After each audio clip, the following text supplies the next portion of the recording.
अभी का जो प्रतिपाद्य विषय है वह है भक्ति। भक्ति का शाब्दिक अर्थ है सेवा। सेवा किनकी करें, कैसे करें और किस लिए करें। यानी भक्ति करें तो किनकी करें, किस लिए करें और कैसे करें। हर आदमी अपने अनुकूल कार्य करते हैं, सेवा करते हैं, लेकिन होना चाहिए यदि आप सेवा कर रहे किन्हीं का तो उनके अनुकूल होना चाहिए, तब न सेवक। जिससे सेवक को सुख मिले, जिससे सेवक को आनंद मिले, वह सेवा। आपने सुंदर सुंदर व्यंजन बनाया, 56 प्रकार के भोजन बनाया है। जिनके लिए आपने भोजन बनाया उनका पेट खराब है,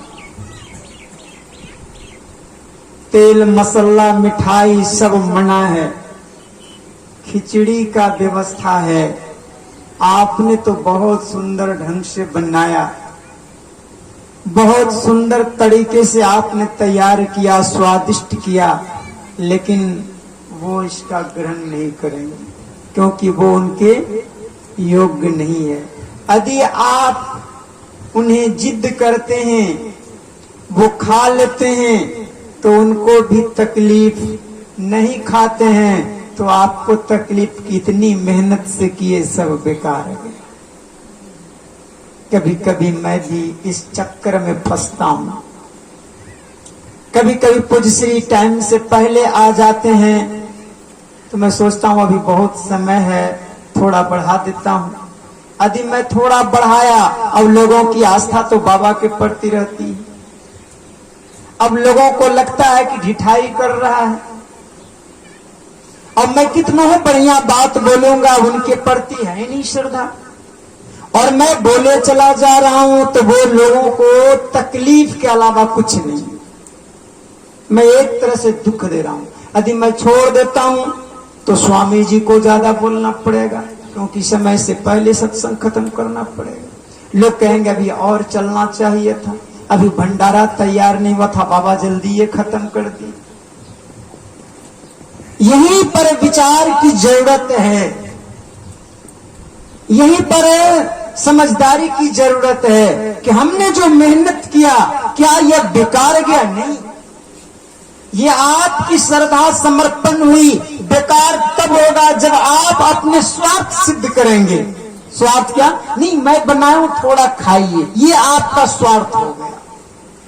मैं बनाया हूं ये तो पहले अहम हो गया, और दूसरा आप खाइए ये आपका स्वार्थ हो गया। खा करके आप मेरा बड़ाई कीजिए और कुछ नहीं। सीधी शब्दों में इसका यह है कि आपकी तारीफ करें, हाँ बहुत बढ़िया बना, क्या स्वादिष्ट बना, आपका छाती फूल करके एक बित्ता हो जाएगा। अधिकारिया क्या ये सब बना दिए हो तब। और यही तो हाल हुआ था सुपत जी के साथ। माता द्रौपदी को जब यह पता चला कि भक्त का भोजन नहीं हुआ, इसलिए घंटा नहीं बजा है और आज भक्त का भोजन होना है, तो 56 प्रकार का भोजन अपने हाथों से तैयार की, रीच रीच करके बड़े प्रेम से बनाए थे कि आज भगवान कृष्ण ने कहा कि भक्त का भोजन होना है, तो कितना श्रद्धा और कितना प्रेम से बनाई होगी, जरा आप सोच सकते हैं। तन्मय होकर के एक भी त्रुटि नहीं हो, सब में भगवान के नाम लेते हुए बड़ी पवित्रता से भोजन बनाई थी। सुपत जी महाराज के सामने 56 प्रकार का भोजन एक साथ रख दिया गया। संत थे, उन्होंने देखा कि सब में प्रेम समान रूप से है, किसी में कम और किसी में बेसी नहीं है। अब मैं पहले किसको ग्रहण करूं? सब तो चाह रहा है कि पहले मुझे खाओ, पहले मुझे लो। सबको तो अपना स्वार्थ है। उन व्यंजनों का पुकार के ये महात्मा ने स्वीकार किया, और दूसरी दृष्टि से महात्माओं को स्वाद से क्या मतलब। वो तो केवल खाते हैं जीने के लिए, भगवान के भजन के लिए, और जो अनुकूल होता है उसी को लेते हैं, कभी कभी प्रतिकूल को भी अनुकूल बना देते हैं। वो भोजन में रुचि नहीं लेते, वो तो भजन में आनंद लेने वाले होते हैं। सुपत जी महाराज ने देखा कि सबको बड़े प्रेम से, और सब पहले भोग लगाने के लिए करा तो सबको मिला दिया, और जैसे ही पहले ग्रास लिया तो द्रौपदी के मन में हो गया कि आखिर ये जाति का तो डोम है, क्या जानेगा भोजन का स्वाद को। बोलो श्री सद्गुरु महाराज की, श्री सद्गुरु महाराज की।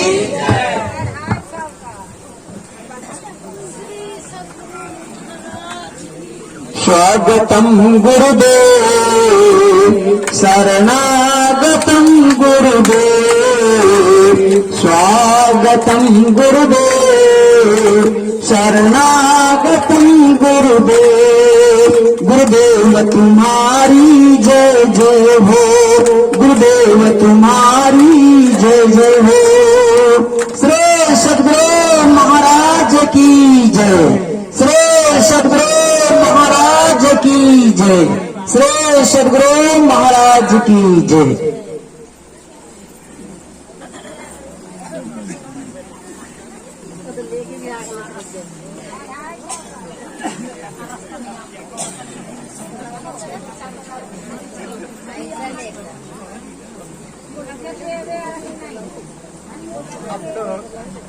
शीघ्र शांत हो जाए, मैं बस चंद मिनटों में अपनी वाणी को रख दूंगा। तो महात्मा जी ने वह व्यंजन को मिला करके ग्रास ग्रहण किया और घंटा बजा, लेकिन जैसे ही मन में यह विकार आया कि ये तो आखिर जाति का डोम है, ये स्वाद को क्या जानेगा, कितना मैं मेहनत से बनाया था, और देख लीजिए भोजन रुक गया। आपकी प्रत्येक भावना, यदि कोई सच्चे महात्मा हैं, सच्चे साधु हैं, सच्चे साधक हैं, तो आपकी भावनाओं का, क्योंकि आत्मा तो दोनों का समान है, यदि आत्मा की पुकार को आप भी सुन सकते हैं, कौन क्या बोल रहा है, कौन क्या सोच रहा है, यदि आप सच्चे मन से अपनी आत्मा की स्थिर हैं, तो आप दूसरी की भी आत्मा को आवाज को सुन सकते हैं। सुपत जी ने हाथ रोक दिया। युधिष्ठिर महाराज बड़े नम्र भाव से हाथ जोड़ के कहते हैं, महात्मन और लिया जाए। कहा अब तो लिया जाएगा, लेकिन अब भक्त का भोजन नहीं, अब डोम का भोजन होगा। कहा महाराज ऐसा काहे बोल रहे हैं? कहा पूछ लो द्रौपदी से। द्रौपदी तो लज्जित हो गई। आपकी भावना और भक्ति भाव पर निर्भर करती कि आप किस भाव से कदम बढ़ा रहे हैं, आपकी भावना क्या है, लोग क्या सोचते हैं उससे कोई फर्क नहीं पड़ता। आपकी मनोभाव क्या है, आप किस भावना से काम कर रहे हैं। भक्ति में भाव प्राधान्य है। यदि भाव सहित भक्ति आप कर रहे हैं तो इसमें इतनी शक्ति है कि नारायण को भी आप अपने बस में रख सकते हैं, और नहीं तो बहुत शक्ति रहने के बाद भी आपके ऊपर एक शक्ति खड़ा रहेगा।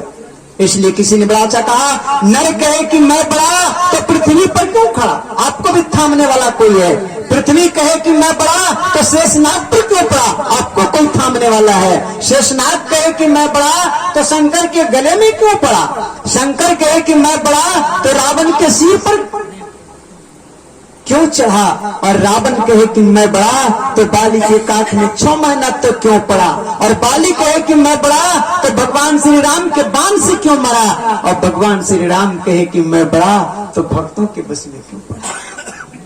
सबसे बड़े भक्त हैं, तुझा नाम है, तीजे 10 अवतार, तेरे प्रणाम है, ब्रह्मा विष्णु महेश सकल जहान है। अरे हारे पलटू सबके ऊपर संत मुकुट सिर ताज है।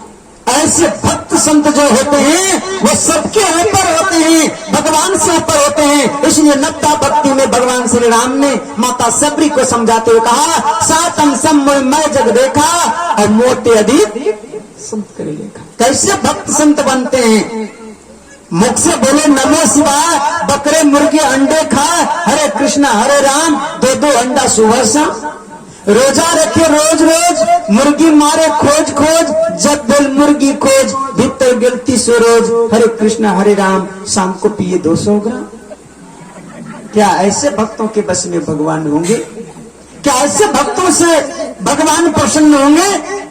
ऐसे भक्तों से तो पत्नी प्रसन्न नहीं होती है, ऐसे भक्तों से तो परिवार प्रसन्न नहीं होता है, ऐसे भक्तों पर तो समाज कुपित रहता है, फिर भगवान कैसे प्रसन्न हो जाएंगे?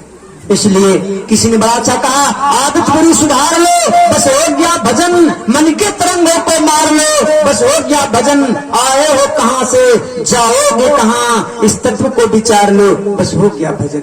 अभी आप भजन की बात सुन रहे थे, बारी मथे घृत हो बरु सीखता ते बरतेर, और दिनों हरि भजन न भव तरिए, यह सिद्धांत अपेल। कौन सा भजन? महर्षि साई स्वामी जी महाराज ने कहा, अरे मन सोच ले, केवल भजन गाने से क्या होगा, समय का मूल्य जाना तो पछताने से क्या होगा। भजन करना और भजन गाना दोनों अंतर है। हम भजन गाना ही भजन करना मान बैठते हैं, नहीं समझ के कारण से। और एक बात समझ में रखिए, जब आप भजन गाते हैं तो कौन आते हैं? कौन आते हैं? भगवान आते हैं। जब आप भजन गाने लगते हैं ढोलक झाल हारमोनिया राग ताल के साथ, तो सारे लोग आपके पास आकर के झूमने लगते हैं, बिना बुलाए लोग आकर के ताक झांक करने लगते हैं, देखने लगते हैं आपको कौन गा रहा है, कितना सुंदर गा रहा है। जब भजन गाते हैं तो लोग आते हैं, और जब आप भजन करते हैं तो लोग भाग जाते हैं, तब कौन आते हैं? तब भगवान आते हैं। जब आप अकेले हो जाते हैं, मस्त हो जाते हैं उस भजन में, यन मनसा न मनते एना हुर मनोमतम तद्देव ब्रह्म विद्धिनेदम यदि दम उपासते। यदि आप उस मन से मनन करते हुए उस आनंद में प्रवेश करते हैं तो ब्रह्म आपके सामने होते हैं, तब आपका ब्रह्म का साक्षात्कार होता है। और यही हमारे गुरु महाराज ने कहा, धर्म कथा बाहर सत्संगा, अंतर सत्संग ध्यान भंगा। भक्ति को ढेर नहीं, बस दो ही प्रकार है, एक सार भक्ति है और एक असार भक्ति है, एक स्वतंत्र भक्ति है और एक परतंत्र भक्ति है। इसलिए हमारे गुरु महाराज ने कहा, अहो भक्त सार भक्ति करो, असार भक्ति करी संसार भक्ति, संसार भ्रमत रही और भक्ति श्रम निष्फल हो। यानी इसको यदि सरल भाषा में कहिए तो कहिए, एक भक्ति आंतरिक भक्ति है और दूसरी बाहरी भक्ति है। बाहरी भक्ति दिखावटी है और आंतरिक भक्ति प्राप्ति है। आप जिसे प्राप्त करना चाहते हैं वो आपको अंदर ही प्रवेश करना पड़ेगा, और इसके लिए संतों के पास जाना पड़ेगा। और माइक भी अब ऐसे विराजमान संतों के पास जा रहा है, शांत होकर के आप सुनेंगे तो अंतिम पाली का सत्संग है, वो अंतिम लक्ष्य मोक्ष की ओर निश्चित आप बढ़ जाएंगे। समझना बुझना जरूरी है। श्री सद्गुरु महाराज की जय।